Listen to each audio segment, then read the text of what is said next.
ලවරුවන ඔන්න ඉතින් අද මං කිය දෙන්න යන්නේ WhatsApp එකකින් group එකක් හදන හැටි. ඔන්න ගෙන්න WhatsApp එක ඕපන් කරගන්න ඕනේ. ඊට පස්සේ මෙන්න මේ තිත් තුන ගන්න ඕනේ. ඊට පස්සේ new group කියන එකට යන්න ඕනේ. ඊට පස්සේ අපිට අපි ඇඩ් කරගන්න පුළුවන්. මම කැමති අය මම ඇඩ් කරනවා. මෙයාවයි ඊට පස්සේ මෙයාවයි.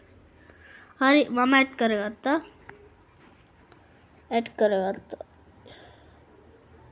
group name එකක් විදියට සේෂන් කියලා දෙන්න. සේෂ් බ්ලොග්ස් කියලා දෙන්න.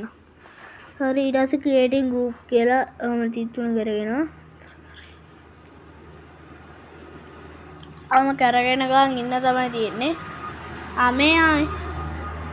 මේ ආයි group එක. එහෙනම් ඉතින් අලුත් වීඩියෝ එකකින් හම්බෙමු. channel එක subscribe කරන්න bell icon එකත් ඕදා තියාගන්න. වීඩියෝ එක හොඳයි කියලා හිතන like එකකුත් දාන්න. තා මෙයාගේ ඕන creative වීඩියෝ එකක් ඕන නම් කමෙන්ට් එකක් දාන්න. සල්ලයි පහසුයි මං ගේන්නම් වීඩියෝ එක. ඔයගොල්ලෝ කමෙන්ට් එකක් දාපුවාම. හරි ඇත්තමයි මං කියන්නේ. ගේනවා කමෙන්ට් එකක් දාපුවාම. එහෙනම් අදට වැඩේ ඉවරයි. එහෙනම් මං ගිහිල්ලා එන්න. bye bye.